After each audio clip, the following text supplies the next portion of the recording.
Crise do antigo réxime e construción do Estado liberal na España do século XIX. No século XIX produciránse en España os mesmos cambios que no resto de Europa e Norte de América, aínda que con algunha pequena diferenza. Estudaremos os cambios na economía, como entrou en España a revolución industrial e dos transportes. Estudaremos tamén a política, como é a entrada do liberalismo no país español e como substituíu o absolutismo.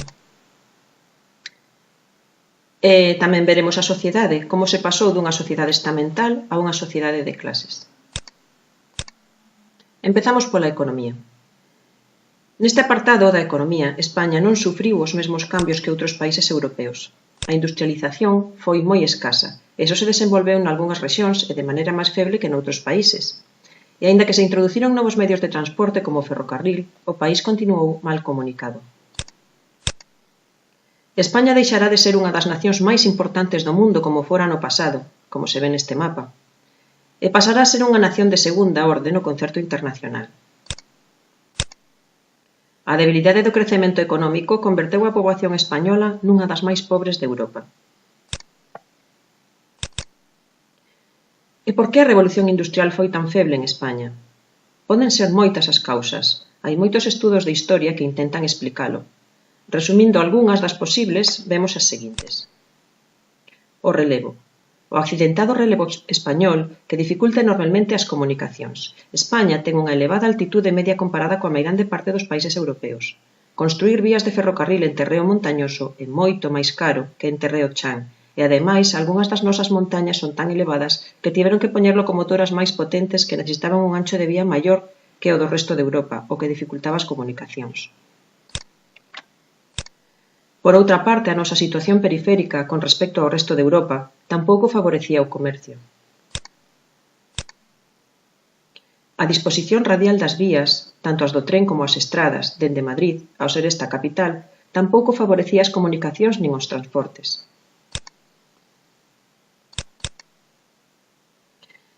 Tamén pola escaseza de materias primas necesarias para as novas industrias, ou ben se as había, pola exportación por parte de compañías estranxeiras.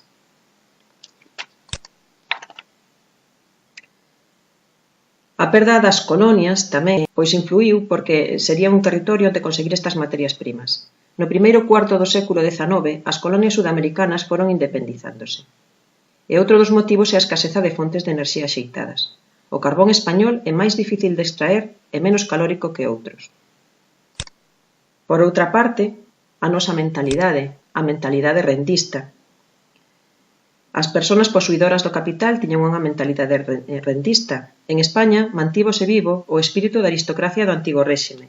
A nova burguesía imitaba as formas de vida dos antigos privilexados. Cando mercaban terras, liberadas polas desamortizacións, moitas veces só facían polo prestixio social e non para investir nelas con mentalidade capitalista.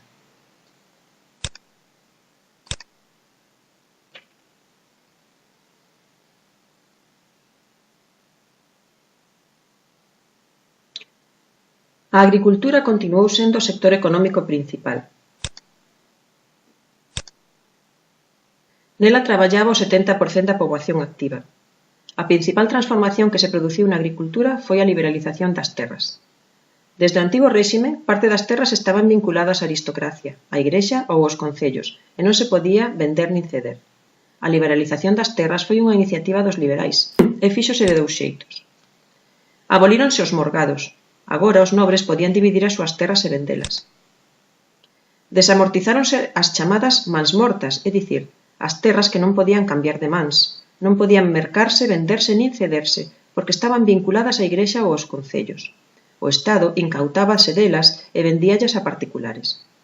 A desamortización máis coñecida é a desamortización de Mendizábal en 1836, pola que o Estado vendeu as terras da igrexa.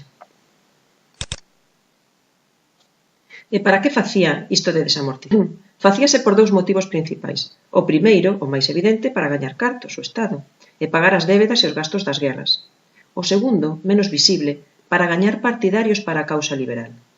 Os compradores das terras desamortizadas eran partidarios de que seguiran os liberais no poder, xa que eran os liberais os que desamortizaban. Se volvían ao absolutismo, quizás devolverían as terras á igrexa e aos concellos. En Galicia, a desamortización tivo unhas características especiais, porque aquí existía unha institución que viña da Idade Media, o foro. A terra era traballada por campesiños e campesiñas que tiñan o dereito de traballalas por varias xeracións ou a perpetuidade, e que pagaban unhas rendas ao fidalgo ou á igrexa. Coa desamortización, o único que se conseguiu foi que esas rendas cambiaran de mans. O interesante houbera sido que as terras as compraran os propios campesiños e campesiñas que as traballaban, como se fixo noutros países europeos, e logo investisen para modernizar os cultivos. En España, daban moi pouco prazo para facelo, e incluso ás veces unha mesma renda estaba pagada por diferentes campesiños, polos que estes tiñanse que poñer de acordo para redimir a renda, o que complicaba o proceso. Política. Como chegou o liberalismo á absolutista España? Nun primeiro momento, o rei absoluto español Carlos IV declaroulle a guerra a Francia para evitar que se expandiran as ideas revolucionarias, as ideas da Revolución Francesa. Pero España foi derrotada e Carlos IV tivo que firmar un tratado no que se aliaba con Francia.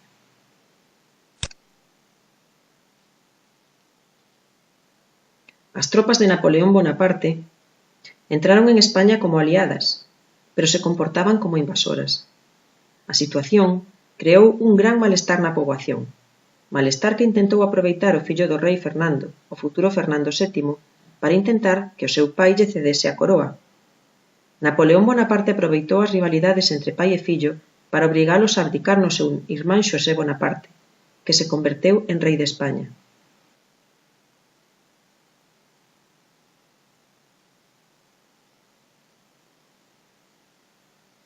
Pero a poboación sublevouse en Madrid o 2 de maio de 1808, comenzando a Guerra da Independencia. A guerra contra Francia foi ao mesmo tempo unha guerra civil, xa que algúns españois estaban a favor dos franceses, eran os chamados afrancesados. Nesa situación de guerra no territorio español que non recoñecía a Xosé Bonaparte como rei, formáronse xuntas para organizar a loita e gobernar. En plena guerra convocaron unhas cortes en Cádiz, pois esta era a única cidade importante que non conquistaran os franceses. A maioría dos deputados eran liberais e fixeron a Constitución de 1812, a primeira Constitución da historia española. Nos seus artigos reflectía os principios do liberalismo político, soberanía nacional, división de poderes, declaración de dereitos. Era unha Constitución tan avanzada que incluso recoñecía o sufraxio universal masculino, en lugar do censatario. A Constitución foi aprobada o 19 de marzo, día de San Xosé, polo que se lle coñece como a Pepa. Ademais, as Cortes aprobaron moitas reformas que poñían fin ao antigo réxime: eliminación dos señoríos, abolición da Inquisición, prohibición dos gremios, igualdade de todos os españois ante a lei. Pero cando volveu Fernando VII, derrogou todo o que fixeran as Cortes e restaurou o absolutismo en 1814. Así que Fernando VII mantivo a soberanía e concentrou os poderes ata 1840, con excepción de 3 anos, entre 1820 e 1823, durante o chamado trienio liberal. Foron 3 anos de liberalismo impostos pola forza cun pronunciamento.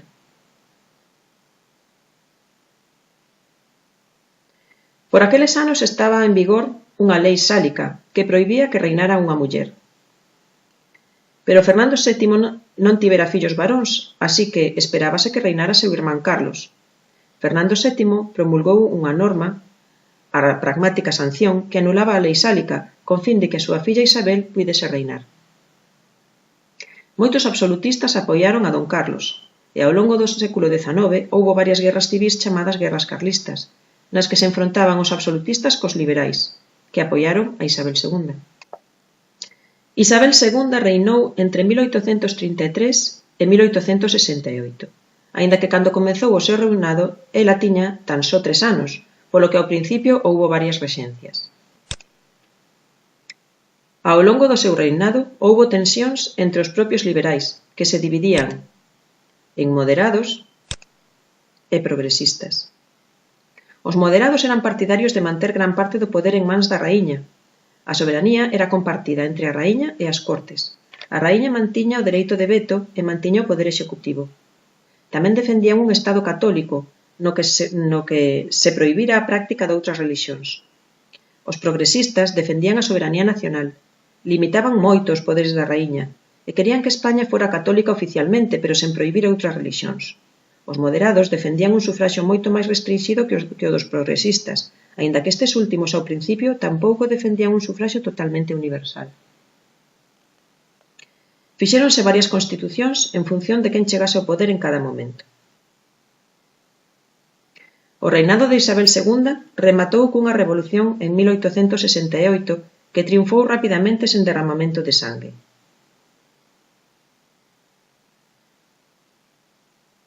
En 1869, unhas novas cortes fixeron a primeira constitución que se considera democrática en España, aínda que non votaban as mulleres, pero recollía o sufraxio universal masculino por primeira vez. O rei foi elixido en vez de heredado. Curiosamente, en lugar de establecer unha república, escolleron un rei. O xeneral Prim, presidente do goberno naqueles momentos, foi o encargado de encontrar un novo rei para España, o príncipe italiano Amadeo de Saboia. Amadeo de Saboia era un rei moderno e demócrata, pero non tivo apoios suficientes. A maioría dos monárquicos preferían un rei non democrático. A Igrexa non o apoiaba por ser tan progresista. Os republicanos non o apoiaban por ser rei, e parte da poboación non o quería por ser estranxeiro e ao final abdicou. Así chegamos á Primeira República Española. Era a primeira vez que España non tiña rei ou raíña. A República durou 11 meses. Por que durou tan pouco? Dende o principio había graves problemas. España non chegara a unha república por convicción, desexándoa. En realidade, España converteuse nunha república porque quedou sen rei nin raíña válidos, pero a meirande parte dos grupos políticos eran monárquicos e os propios republicanos estaban divididos. Estaban divididos entre os que querían unha república, pero unha España unida, vale? Unha república unitaria, e os que querían unha república, pero nunha España constituída por varios estados federados, unha república federal. Sonavos de algo? Hoxe en día seguimos coa dicotomía, nacionalismo unitario ou nacionalismo federal. Case toda España está de acordo en que a monarquía é unha institución anacrónica, que non ten sentido nunha democracia. Pero se queremos república, que república queremos? Enseguida estourou un movemento cantonalista, un movemento que buscaba a creación de estados soberanos federados dentro de España. Creáronse repúblicas independentes en Cataluña, Málaga e Cartaxena, pero o movemento foi duramente reprimido. Ao mesmo tempo, estourou unha nova guerra carlista e tamén a Guerra de Cuba. A restauración, a volta á monarquía constitucional. Nesta situación de caos generalizado, os militares deron un golpe de Estado, e un xeneral presidiu o goberno durante case un ano. No século XIX era frecuente ver militares tanto exercendo de políticos como tomando o poder con golpes de Estado. Un novo golpe de Estado restaurou a dinastía dos Borbóns no trono español, con Alfonso XII, fillo de Isabel II. Durante a restauración dos Borbóns houbo unha etapa de aparente estabilidade política. A Constitución que fixeron, a de 1876, contentaba aos dous principais partidos políticos burgueses. Gustáballe tanto aos moderados como aos progresistas. Estableceuse unha alternancia pacífica destes dous partidos no poder a través da corrupción electoral e o caciquismo. Os demais estaban excluídos. O sistema fraudulento funcionaba da seguinte maneira.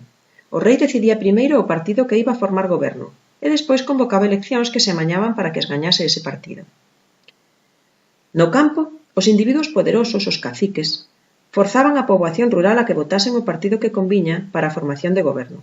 A esta práctica chamóuselle caciquismo. Nas cidades, menos influídas polos caciques, manipulábanse os votos e os resultados electorais non eran os esperados. Esta práctica coñécese como pucheirazo ou fraude electoral. Así fabricábanse os resultados electorais que lles daban alternativamente a victoria aos conservadores e aos liberais. Pero quen quedaba fora dese sistema? Quen formaba a oposición, os que nunca chegaban ao poder? Este sistema político deixaba fora non só as mulleres, senón tamén a tres grupos que cada vez representaban a unha maior porcentaxe de poboación: anarquistas, socialistas e nacionalistas. Os anarquistas xurdiran tras a Revolución de 1868, a gloriosa, a que derrocou a Isabel II. E os seus focos máis importantes encontrábanse en Cataluña e Andalucía. Durante algún tempo foron duramente perseguidos debido aos atentados que algúns anarquistas cometían, non todos. Tras algúns anos de desorganización interna, crearon a Confederación Nacional do Traballo, CNT, que se converteu no sindicato máis importante de España. Os socialistas estaban dirixidos por Pablo Iglesias, que fundara en 1879 o Partido Socialista Obreiro Español, PSOE. Anos despois creouse a Unión Xeral de Traballadores, UGT, un sindicato que se vinculou estreitamente co PSOE. Nesta época xurdiron os partidos nacionalistas, que reaccionaron en contra da creación dun Estado centralizado. Tiveron especial relevancia en Cataluña, no País Vasco e en Galicia. En Galicia, paralelamente ao xurdimento do nacionalismo no resto de Europa, foi xurdindo o galeguismo. Os galegos e as galegas ían tomando conciencia de selo, de ser diferentes aos habitantes de outras rexións españolas. No século XIX, desenvólvese o movemento cultural do Rexurdimento, da man de Rosalía de Castro, Eduardo Pondal e Manuel Curros Enrique. Sobre a base literaria e histórica do Rexurdimento, asentouse o rexionalismo.